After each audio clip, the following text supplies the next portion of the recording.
트럼프 대통령이 코로나19 확산으로 국가 비상사태를 선포하고 자신도 조만간 검사를 받겠다고 했습니다. 유럽 각국도 잇따라 국경 봉쇄에 나선 가운데 세계보건기구 WHO는 유럽이 코로나19 진원지가 됐다고 밝혔습니다.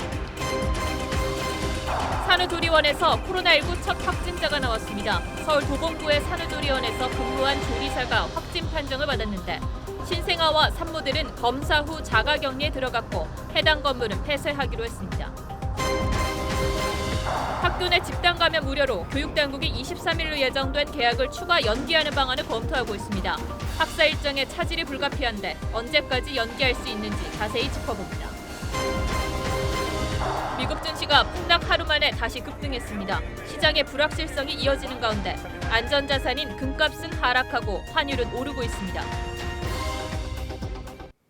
미국에는 우리 교민이 250만 명이나 살고 있습니다. 교민 사회도 코로나 사태로 이번 주부터 큰 혼란을 겪고 있다고 하는데 사재기로 생활 필수품이 동나는가 하면 생수 가격이 2배로 오른 지역도 있다고 합니다. 황정민 기자가 교민들과 연락해서 현지 상황을 자세히 들어봤습니다. 미국의 한 대형마트. 휴지와 생수를 가득 담은 사람들로 붐비고 매대 곳곳은 텅 비었습니다. 교민 커뮤니티에는 휴지가 동났다, 2주치 생필품을 한꺼번에 샀다는 경험담이 잇따라 올라옵니다. 지금 canned food, frozen food 대량으로 파는 데는 진짜 없다고 들었어요. 확실히 이번 주에 공립 학교들 다 문 닫기 시작하면서 확 바뀐 것 같아요. 위생용품은 사기 어려워졌고 생필품 가격도 폭등할 조짐입니다. 세니타이저나 해열제 같은 거 있죠. 타이메론이나 애들 같은 거, 휴지 관련된 거 그런 것들이 아주 동이 나버렸고 값이 좀 2배, 3배 이렇게 막 올라가 버린 거죠. 검진 절차와 비용 문제도 불안감을 키웁니다. 한국에 비해서 너무 지금 테스팅 자체가 천천히 나오고 그리고 테스팅을 많이 못해서 다음 달 예정됐던 보스턴 마라톤 대회가 9월로 연기되는 등 대부분의 문화 행사는 취소됐습니다. 박물관이라든가 공연장이라든가 그런 거는 4월 초까지 다 취소시켰고요.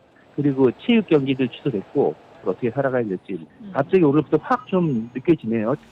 마스크를 착용하지 않았다는 이유로 한인 여성이 폭행당하는 등 인종차별성 범죄 우려도 커지고 있습니다. TV조선 황정민입니다.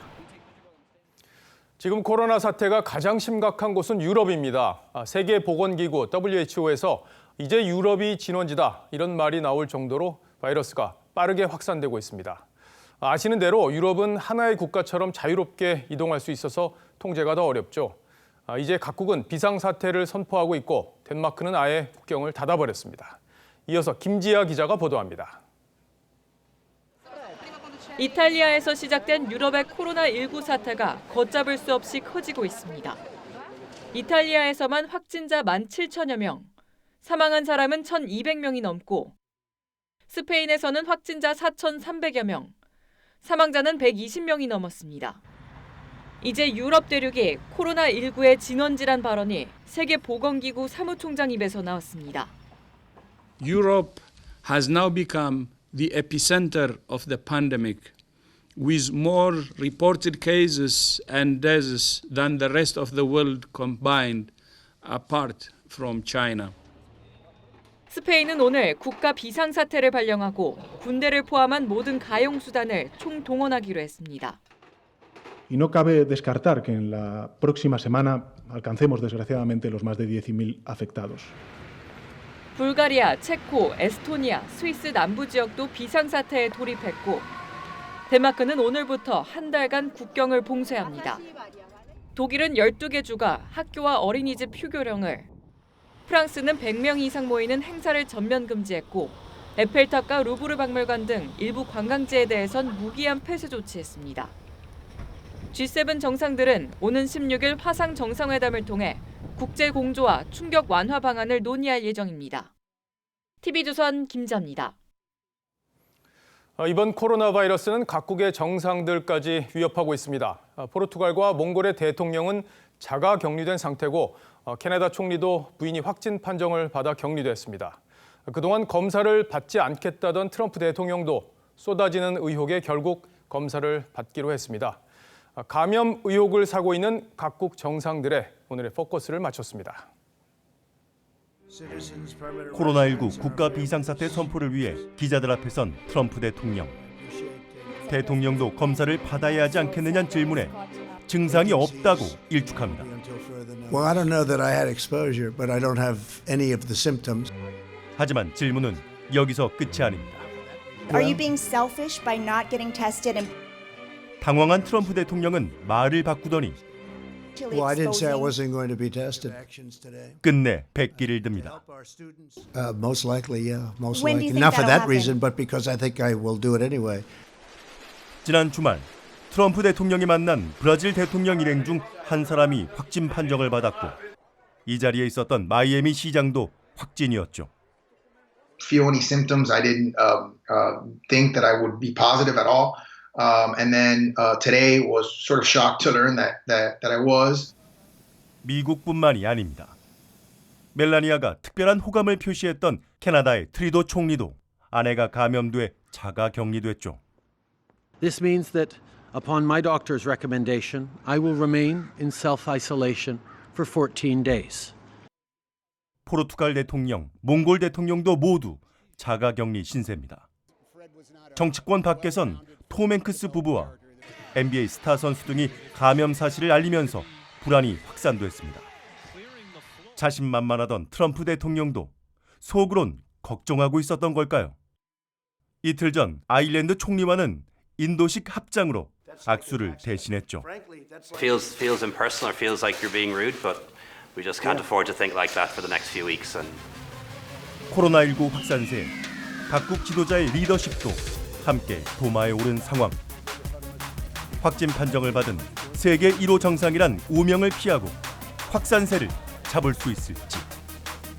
뉴스7 포커스였습니다. 네, 지금부터는 국내 코로나19 상황을 짚어보겠습니다. 산후조리원에서 처음으로 확진자가 나왔습니다. 서울 도봉구의 산후조리원에서 근무하는 조리사였습니다. 면역력이 약한 신생아와 산모가 있는 곳이라 우려가 큰데 일단 검사 후 자가격리했습니다. 성민혁 기자가 보도합니다. 서울 도봉구의 산후조리원입니다. 이곳 식당에서 근무하는 61살 여성이 오늘 확진 판정을 받았습니다. 검사는 저희 보건소에서 어제 받아서 질병관리본부를 이제 해서 지금 현재 일용 조치 중에 있습니다. 국내에서 산후조리원 근무자가 코로나19에 감염된 건 이번이 처음입니다. 보건당국은 이 여성의 동선과 함께 산모나 신생아와 직접 접촉했는지 여부도 조사하고 있습니다. 이곳에 머무르던 산모와 신생아는 검사를 하고 자가격리에 들어갔습니다. 네, 다 했어요. 12시 정도 했어요. 그래갖고. 서울 노원구에선 영국과 프랑스에 다녀온 28살 남성이 확진 판정을 받았습니다. 이 남성은 귀국 이후 지난 10일과 11일 학생 4명에게 소규모 과외 수업을 했는데 대부분 마스크를 쓰지 않았던 것으로 조사됐습니다. 그 아이들에 대해서도 격리시키고 일단 검체 채취하고요. 서울시 확진자는 오늘 11시 기준으로 244명으로 늘었습니다. TV조선 성민혁입니다. 구로 콜센터에서 시작된 2차 감염자가 늘고 있습니다. 3살 난 아이까지 감염되는 등 오늘 8명이 추가돼 구로 콜센터 관련 확진자는 모두 120명이 됐습니다. 주원진 기자입니다. 안양시 한 아파트 단지입니다. 아파트 주민만 4,000세대가 넘습니다. 이 아파트에서는 어젯밤 주민 2명이 확진 판정을 받았습니다. 이들은 확진자인 구로 콜센터 직원의 가족입니다. 3살 배기 아들과 남편이 감염됐는데 아기는 엄마인 콜센터 직원과 모자병실에 동반 입원했습니다. 아기와 남편은 지난 10일 음성 판정을 받은 뒤 재검사에서 양성이 나왔습니다. 1차에서는 음성으로 나왔어요. 자가격리를 하고 있었는데 그 와중에 증상이 나와서 다시 검사를 했더니 이제 양성이 나온 거죠. 콜센터 확진자가 교인인 부천 생명수 교회에서도 오늘 6명이 추가 확진됐습니다. 이 교회에서만 목사 1명과 교인 12명 등 모두 13명이 2차 감염됐습니다. 구로 콜센터에서 2차 감염된 교인이 근무하던 요양병원은 코트 격리됐습니다. 추가적인 지역 전파를 막기 위해 서울, 인천, 경기 지역에 어제까지 국공립병원을 중심으로 약 1,200여 개의 감염병 병상을 확보했으며 구로 콜센터 관련 확진자는 오늘까지 120명으로 늘었고 이 가운데 38명이 2차 감염자입니다. TV조선 주원진입니다. 대구에서 또 집단 감염 사례가 나왔습니다. 집을 방문하며 전력량을 점검하는 검침원이 무더기로 확진 판정을 받았는데 이 사실이 뒤늦게 확인됐습니다. 이유가 뭔지 강석 기자가 보도합니다. 한국전력 서대구지사 건물입니다. 자회사인 한전 MCS 남동지사가 입주한 4층이 부분 폐쇄됐습니다. 검침원 등 12명이 집단 감염됐기 때문입니다. 지난달 23일 검침원 1명이 처음으로 확진됐습니다. 이 검침원은 확진 판정을 받은 신천지 교인의 지인으로 확인됐습니다. 이후 열흘 동안 검침원 10명과 배전 업무 담당자 등 모두 12명이 확진 판정을 받았습니다. 최초 확진자 발생 이후 밀접 접촉자는 전체 자가격리를 실시하였고 저희가 계속해서 경과를 관찰하고 있는 중입니다. 대구시는 마지막 12번째 확진자가 나온 지 열흘이 지나서야 검침원 집단 감염 사실을 발표했습니다. 대구시는 당시 관할인 서구보건소에서 신천지 교인인 방역총괄팀장이 확진 판정을 받아 보건소가 통째로 폐쇄됐기 때문이라고 해명했습니다. 워낙 확진자 숫자가 많이 나왔었고 그 과정에서 이 정확한 상황을 파악하는 데 약간의 시간이 걸렸다는 말씀을 드리는 겁니다. 대구시는 검침원과 접촉한 시민 감염자는 아직 없다며 한전 내부에 정확한 감염 경로를 찾기 위해 역학조사를 진행하고 있습니다. TV조선 강석입니다. 대구의 코로나 확산 발단이 된 신천지교회, 오늘이 창립 기념일입니다. 신천지 측은 행사를 하지 않겠다 했고 지자체와 경찰도 교인 모임을 막기 위해 집중 단속에 나섰는데 대구의 한 아파트에서 QR코드를 위장한 신천지 전단지가 발견됐습니다. 임서인 기자가 취재했습니다. 경찰 순찰차가 신천지 대구교회를 점검합니다. 신천지 교인 밀집 거주 지역인 교회 근처 주택가 골목까지 순찰합니다. 교인들 집합하거나 하면은 여기 사람들이 유동 인구가 많아지거든요. 대구시와 경상북도는 오늘 경찰과 신천지 시설을 집중 점검했습니다. 신천지 창립일이라서 다시 이제 모여갖고 이렇게 예배를 드리지 하는 거를 이제 하지 않기 위해서 확인하고 있습니다. 그런데 대구에서 신천지 포교용 전단지가 나왔습니다. 이 아파트 우편함에서 발견된 전단지입니다. 신천지 연관성이 없어 보이지만 아래쪽 QR코드를 입력해보면 신천지 관련 사이트로 연결됩니다. 전단지를 돌린 시점은 지난 6일 밤부터 어제 오후 사이로 추정됩니다. 대다수 신천지 교인의 자가격리 기간과 겹칩니다. 걱정하고 있는 상태입니다. 공식적으로 안 한다고 해놓고 이렇게 돌아다닌다는 건 좀 문제가 있다고 봅니다. 신천지 대구교회 측은 지난해 12월에 만든 전단지라며 코로나 사태 이후 포교 활동을 중단했다고 밝혔습니다. 대구시는 문제의 포교 전단지가 신천지와 연관성이 있는지 확인할 방침입니다. TV조선 임서인입니다. 학교 내 집단 감염 우려가 커지면서 오는 23일로 예정된 개학을 4월로 연기해야 한다는 목소리가 커지고 있습니다. 하지만 개학이 또 연기되면 정상적인 학사 운영이 불가능해져서 교육당국의 고심이 크다고 합니다. 어떤 문제들이 있고 또 교육당국은 어떤 해법을 찾고 있는지 정은혜 기자와 함께 자세히 뜯어보겠습니다. 자, 정 기자, 대구에서는 이미 개학 연기 논의가 시작되고 있는 거죠? 네, 어제 권영진 대구시장이 대구에 국한하면 23일 개학은 이르다며 대구교육청과 개학 연기 여부를 논의하겠다고 밝혔는데요. 사실 대구만의 문제는 아닙니다. 전국적으로 바이러스가 확산되는 상황인데 집단 감염에 취약할 수밖에 없는 학교 환경을 고려하면 진정세가 확인될 때까진 개학을 연기해야 한다는 게 교육계와 학부모들의 공통된 의견입니다. 청와대 국민청원 게시판에는 8주 이상 휴교해달라는 청원이 잇따르고 있습니다. 이 공부보다 건강이 더 중요하기 때문에 개학을 미루자 이런 주장이 나오는 건 이해할 수가 있는데 이제 법에 정해진 학사 일정을 또 지키는 것도 중요하잖아요. 이 어떤 문제가 발생하는 겁니까? 수업 일수가 줄어드는 게 문제가 됩니다. 이미 휴업 일수 15일을 다 적용해서 개학을 23일로 미룬 건데요. 여기서 더 미루려면 교육부가 지침을 통해 2단계 휴업을 선언해야 합니다. 그러면 법정 수업일의 10% 범위에서 수업 일수를 줄일 수 있습니다. 초중고등학교는 190일, 유치원은 180일인 법정 수업 일수에서 10%씩 감축해서 개학일을 계산해보면 초중고등학교는 4월 17일, 유치원은 4월 16일이 마지노선이 됩니다. 그럼 4월 16일, 4월 17일 그 이후에는 무조건 개학을 해야 되는 겁니까? 휴업이 7주를 넘길 경우에는 초중등교육법의 시행령을 개정해야 합니다. 교육부는 현재 시행령 개정을 포함해서 다양한 방안을 검토하고 있는데요. 온라인 수업도 대안으로 검토되고 있습니다. 또 한 가지 궁금한 게 지역별로 개학 시기가 달라질 수 있는지 이 부분입니다. 그건 어려울 것으로 보입니다. 특정 지역만 개학이 추가 연기되면 지필고사 등 각종 평가 일정도 미뤄져서 입시에서 불이익을 받을 수 있습니다. 수능 시험 그리고 방학 이런 것도 조정이 되는 겁니까?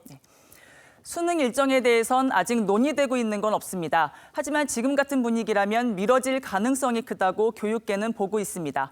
또 방학도 대폭 축소될 것으로 보입니다. 자, 그렇다면 개학을 언제까지 연기할 수 있는지 교육부가 곧 발표를 할 것 같은데 이 발표 시점은 어떻게 되죠? 현재 교육부는 주말 동안 내부 검토를 했는데요. 중앙재난안전대책본부와의 협의를 거쳐 빠르면 다음 주 월요일, 늦어도 17일까지는 개학 연기 연장 여부를 발표할 계획입니다. 어쨌든 다음 주에는 결과가 나오는 거군요. 예, 잘 들었습니다. 지금까지 정은혜 기자였습니다.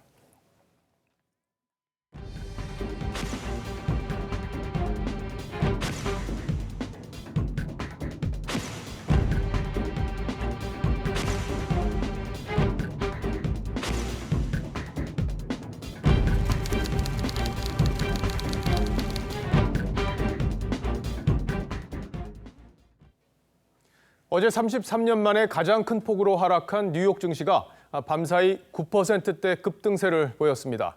코로나 사태로 불확실성이 그만큼 커진 거죠. 통상 경제가 불안하면 안전자산인 금값이 오르는데 금값마저 나흘 만에 9%나 떨어졌습니다. 반면 원달러 환율은 연일 치솟아서 1,220원에 육박하고 있습니다. 왜 이런 현상이 벌어지는 건지 이상배 기자가 자세히 분석해드립니다. 뉴욕 상품거래소에서 4월 인도분 금값은 4.6% 떨어진 1,516.70달러에 거래를 마쳤습니다. 4거래일 연속 하락입니다.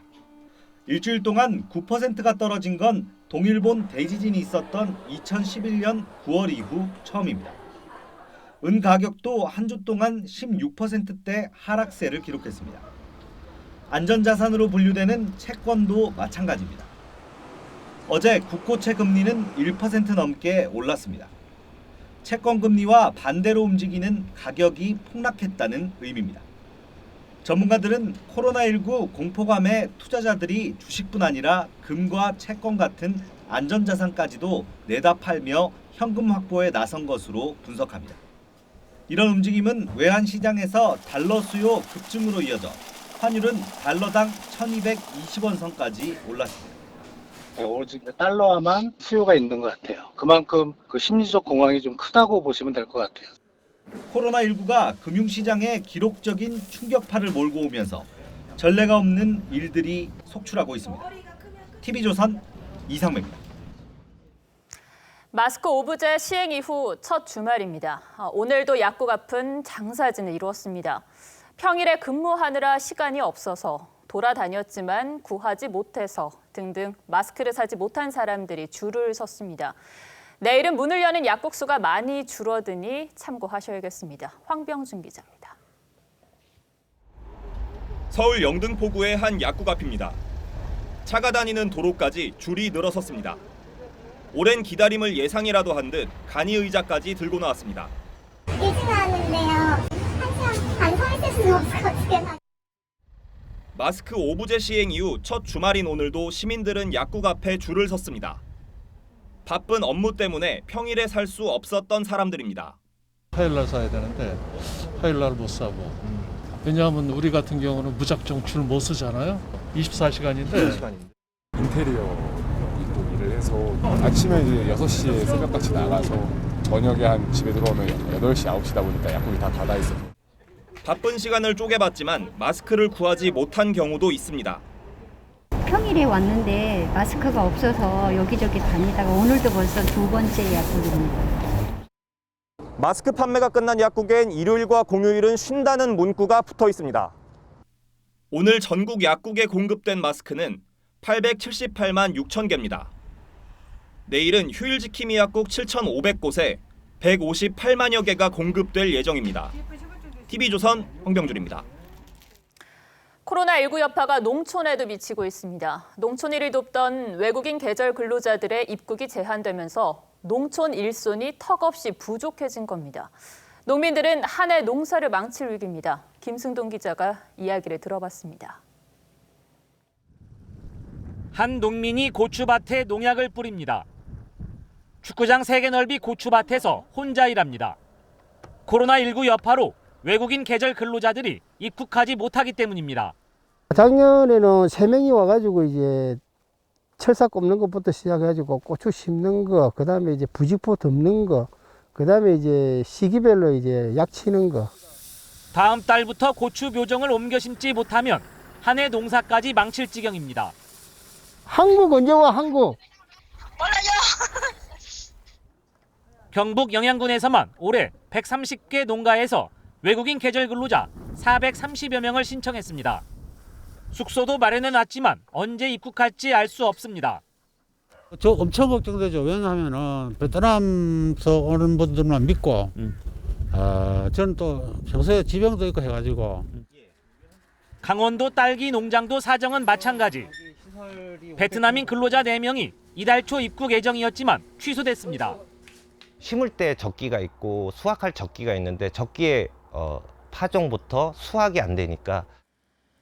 올해 법무부가 배정한 국내 외국인 계절 근로자는 전국에 5천여 명이나 됩니다.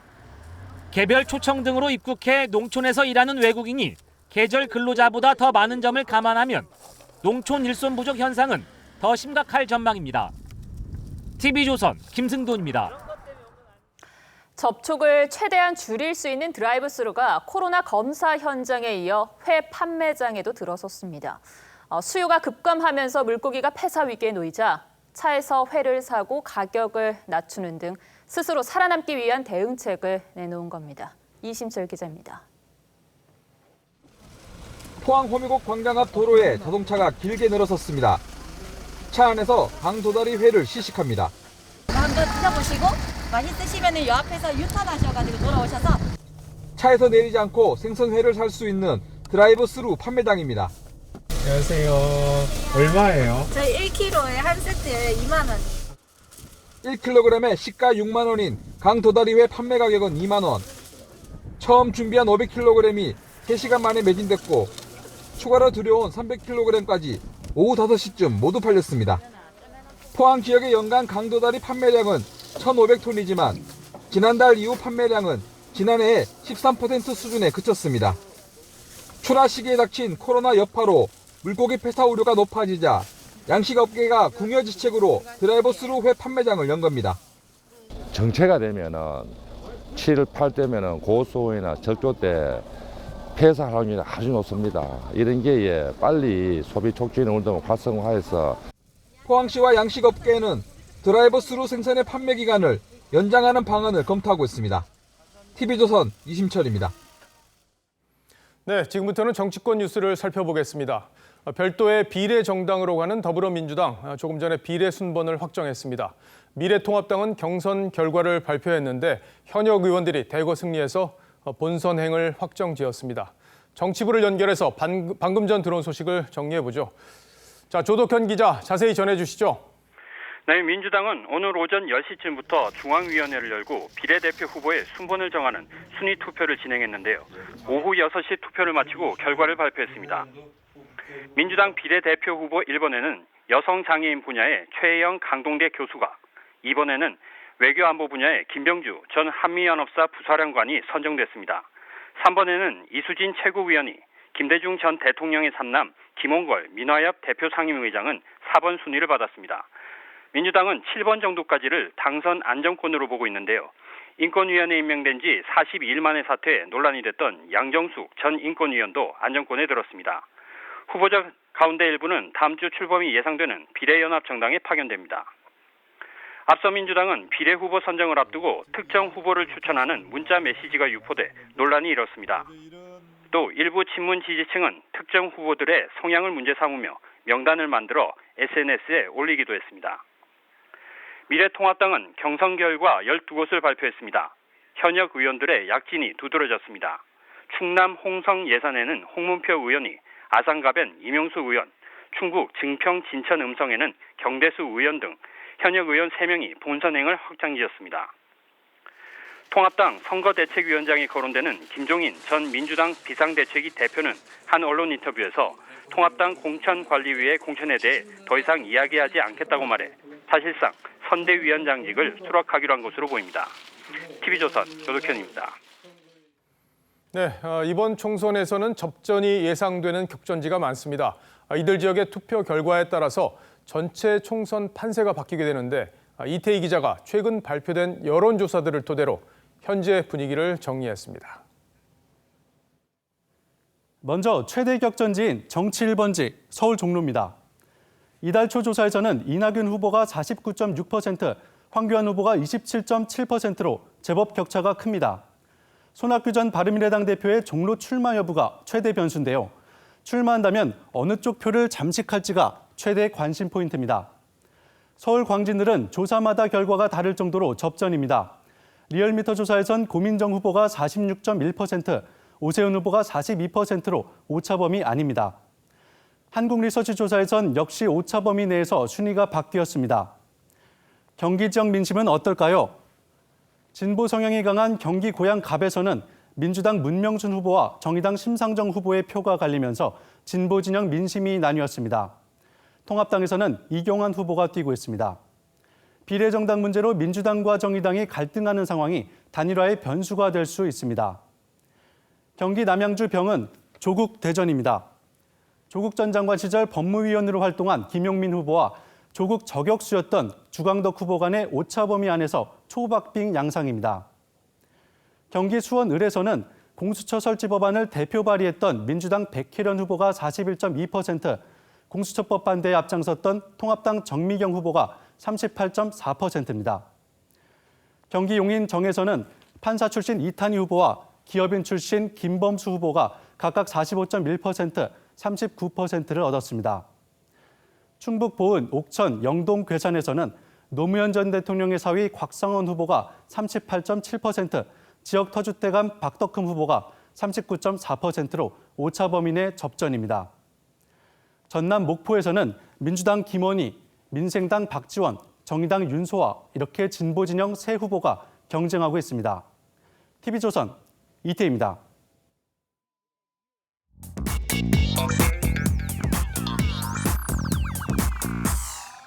궁금한 뒷이야기를 들어보면서 물음표가 느낌표로 바뀌는 뉴스의 재구성, 뉴스야 시간입니다. 오늘은 정치부 류병수 기자와 함께합니다. 자, 첫 번째 물음표 볼까요? 네, 첫 번째 물음표는요. 통합당 공천 갈등 뭐가 문제입니다. 예, 이번 주 후반이죠. 이 통합당의 공천 갈등 이것 때문에 아주 당이 시끄러웠었는데 이제 유 기자가 취재 뒷이야기를 좀 들어봐야 궁금증이 좀 풀릴 것 같아요.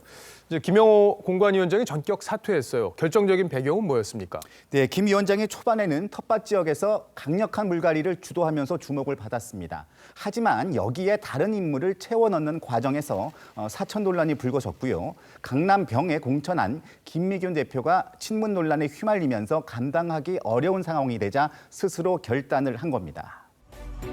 거두어들이지도 못하고 때로는 판단에 실수도 있었던 것 같고. 자, 구체적으로 어떤 지역에서 문제가 된 겁니까? 네, 대표적인 지역이 김 위원장이 5선을 지낸 부산 지역과 통합당의 강세 지역인 서울 강남권과 TK 그리고 강원 지역입니다. 근데 김영호 위원장으로서는 이 사천 논란이 불거진 게 상당히 좀 억울하다 이런 입장인 것 같아요. 근데 구체적으로 어떤 게 논란이 된 겁니까? 한 가지 사례를 취재를 했는데요. 부산 지역 공천이 발표되기 전날인 지난 5일 밤 김 위원장이 부산의 한 의원에게 전화를 했다고 합니다. 부산 북강서 을에는 이현주 의원의 전진당 출신인 김원성 후보가 어떻냐고 했다는 겁니다. 해당 의원은 김원성 후보가 지역 기반이 거의 없어서 인접 선거구까지 영향을 미친다고 반대했지만 김 위원장은 젊은 후보여서 해볼만 하다고 말했다고 합니다. 하지만 당내에는 이현주 의원이 당에 기여한 바가 없는데 그 측근들을 4명에서 5곳에 공천을 주거나 경선을 하는 것은 무리한 결정이었다는 의견이 많습니다. 예. 자, 이 강원도 공천도 논란이 좀 되고 있어요. 여기는 어떤 게 문제가 되는 겁니까? 네, 강릉 지역이 대표적입니다. 권성동 의원이 탄핵소추위원이라는 점을 들어서 컷오프를 결정하자 공관위원 일부와 황교안 대표 등도 반대 입장을 전달했습니다. 하지만 김 위원장은 여론조사나 인지도조사 없이 바로 다음 날 10분 면접으로 홍윤식 전 장관을 단수 공천했습니다. 그랬군요. 자, 그리고 나경원 전 원내대표 입김이 공천 과정에 많이 반영이 됐다, 이런 논란도 있던데 이건 어떻게 된 얘기입니까? 그 김 위원장과 나 의원의 친분 관계를 볼 필요가 있습니다. 나 의원은 지난해 8월 한국당 의원 연찬회에 김 위원장을 강연자로 초대했는데 이런 말을 했습니다.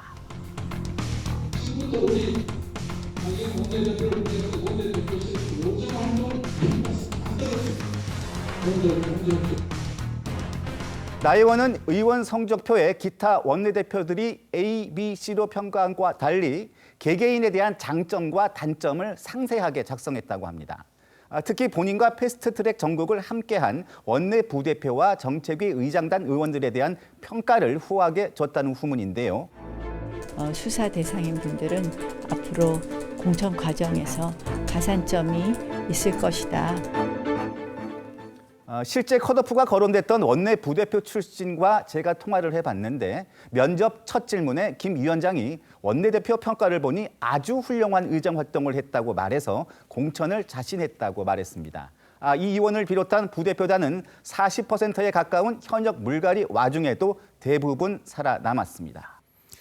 그렇군요. 자, 근데 이번 공천을 보면 황교안 대표 측근들이 대거 낙천을 했단 말이에요. 그래서 김 위원장에게 정권을 준 게 오히려 부메랑이 되는 거 아니야, 이런 얘기들도 나오던데 당이 복잡한 상황인 것 같습니다. 자, 첫 번째 물음표 정리해 볼까요? 네, 첫 번째 물음표 통합당 공천 갈등 뭐가 문제는요? 성공한 비우기, 무리한 채우기로 하겠습니다. 이 현역 물갈이는 이제 뚝심 있게 진행을 했지만 대안을 찾는 방식, 그 결과 이런 부분에서 좀 문제가 있었다, 이런 논란이 있는 거군요. 자, 다음 물음표로 가보죠. 네, 다음 물음표는요. 두 번째 물음표입니다. 공천 갈등 어떻게 수습으로 하겠습니다. 예, 수습을 어떻게 하느냐, 이것도 중요한데 이제 김영우 의장이 물러나면서 이석연 체제, 이석연 부위원장 체제가 된 건데 지금 최고위 내부에서는 아직도 문제 있는 지역이 많다. 공천 관련해서 논란이 지금 계속 이어지고 있는데 이 문제가 어떻게 수습이 되는 건가요? 네, 먼저 어젯밤 통합당 최고위 직후에 나온 입장문을 보면요. 황 대표의 의중이 담겨 있습니다. 일부 지역의 공천 결정을 둘러싼 논란이 제기되고 있는데 더 합리적이고 타당한 공천이 될 수 있도록 마지막까지 숙고해야 한다고 했습니다. 결국에는 이제 문제가 있는 지역에 대해서는 공관위가 재고를 해야 한다, 이런 입장으로 볼 수 있겠네요. 네, 맞습니다. 실제 제의 요구도 쏟아지고 있습니다. 안동 예천에 공천된 김형동 변호사는요, 박근혜 파면 주장 칼럼과 문재인 대통령 당선 축하 칼럼을 썼던 사실이 알려지면서 논란이 되고 있습니다. 포항 북구 김정재 의원의 경우에는요, 전직 포항시의원 가족으로부터 2년간 2천만 원의 후원금을 받았다는 의혹이 언론을 통해서 제기되면서 지역 예비 후보들이 재심을 요청한 상황입니다. 이 밖에도 이주영, 김재경 의원 등 컷오프된 14명의 현역 의원들이 제의 요구를 신청했습니다. 그럼 결과적으로 이런 요구들을 이석연 부위원장이 수용할 거냐, 이게 앞으로 남은 관심사네요. 네, 이 부위원장은 전화통화에서 최고위원회에 제의가 오면 숙고하겠다고 했습니다. 그런데 문제는 시간이 많지 않다는 겁니다. 후보자 등록일이 26일부터 이틀간인데 제의 요청을 받아들여서 경선으로 갈 경우 여론조사에 걸리는 시간이 변수가 된다고 합니다. 이제 공관위도 유종의미를 거두고 황 대표도 이제 이기는 공천이라는 목표를 달성하기 위해서는 해법을 잘 찾아야겠군요. 자, 두 번째 물음표도 정리를 해볼까요? 네, 공천 갈등 어떻게 수습의 느낌표는요. 뱃속에서 겨 골라내야로 하겠습니다. 예, 이 공천이 종합예술이다, 이런 얘기들이 있는데 이 다양한 요구들을 세련되게 담아내서 적재적소에 인재를 배치하는 게 필요하다, 이런 의미에서 그런 말이 있는 건데, 자, 어찌됐든 김영우 위원장도 큰 폭의 물갈이를 했다. 이거에 대해서는 상당히 좀 평가받는 부분이 있으니까 이 논란이 어떻게 마무리될지 잘 지켜보도록 하죠. 자, 잘 들었습니다. 지금까지 류병수 기자였습니다.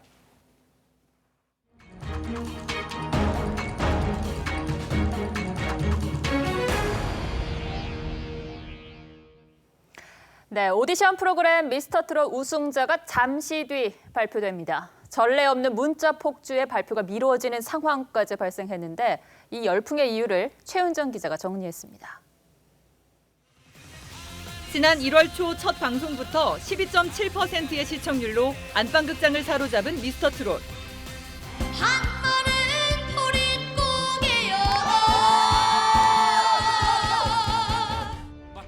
매주 목요일 시청률은 고공행진해 지난 결승전에서는 35.7%로 종편 최고 시청률을 기록했습니다. 예능 브랜드 평판 순위와 콘텐츠 영향력 평가지수 1위, 포털 사이트와 SNS에서도 압도적인 영향력을 행사했습니다. 인기 비결은 매력 넘치는 참가자들. 9살부터 45살까지 다양한 연령대의 참가자가 무대에 올랐고 열정적인 그들의 무대에 시청자들은 매료됐습니다. 찐이야, 완전 찐이야. 전 세대를 아우르는 미스터트롯의 인기에 지하철역에는 출연자들의 대형 광고판이 응원 문구와 함께 걸렸고 노래 순위를 올리기 위해 반복 재생하는 스밍 인증샷과 굿즈 등 엄청난 팬덤이 생겨났습니다. 미스터트롯이 미스트롯에 이어 트로트 열풍의 정점을 찍자 방송가에는 트로트를 전면에 내세운 프로그램과 콘텐츠가 본물 터지듯 쏟아져 나왔습니다. 미스터트롯에 젊은 트로트 스타들이 쏟아지면서 새로운 댄스 트롯이라든가 젊은 층의 관심까지 흡수해서 국민 프로그램으로 성장한 것 같습니다. 엄청난 인기에 지난 목요일 우승자를 뽑는 결승전에서는 무려 773만 개가 넘는 문자 투표 폭주로 결과 발표를 연기하는 사태가 벌어졌습니다. 득표수를 분리하는 과정에서 서버의 속도에 과부하가 걸린 겁니다. 최종 결과 발표를 보류하기로 했습니다. 최종 7명 중에 진의 왕관은 누가 쓰게 될지 TV조선은 잠시 뒤 오후 8시 특별 생방송을 통해 결과를 발표합니다. 제작진은 투명한 결과 입증을 위해 자세한 데이터를 공개하고 유료 문자 투표 금액 전액을 기부하겠다고 밝혔습니다. TV조선 최윤정입니다.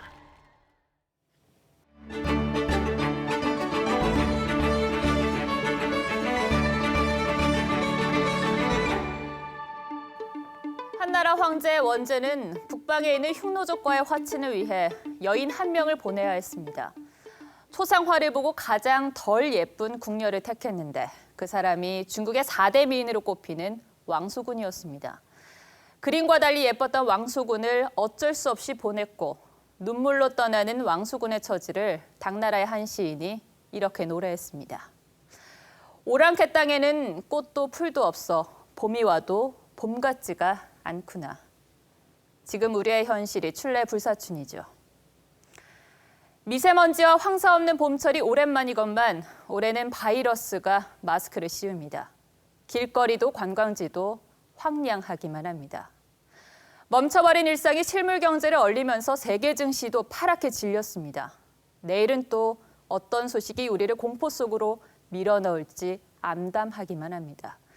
기업들, 특히 자영업자들은 하루하루 버티기도 힘든데 당정은 코로나 대응을 위한 추경 규모를 두고 파열음을 내고 있습니다.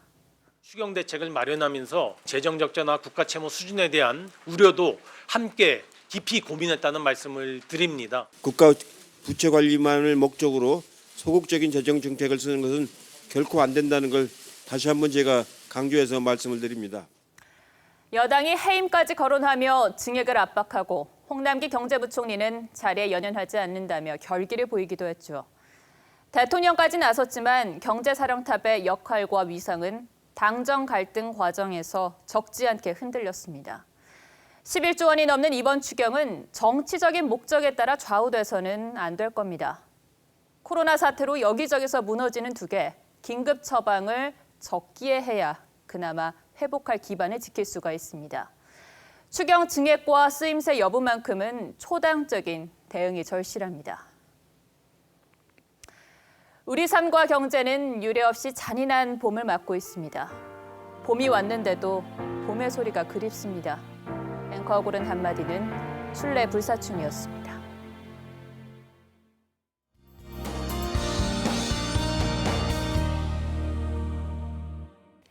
일요일인 내일은 곳곳에 눈비 소식이 있습니다. 동쪽 지역은 주로 눈이 올 텐데요. 특히 강원 영동 지역은 최고 30cm의 폭설이 예보돼 있습니다. 미리 대비하시는 게 좋겠고요. 다른 지역에서는 비가 조금 오겠습니다. 서울은 강수량이 5mm도 되지 않아서요. 활동하는 데 크게 불편하진 않겠습니다. 내일 아침 기온은 서울이 2도, 대구는 1도에서 출발하겠습니다.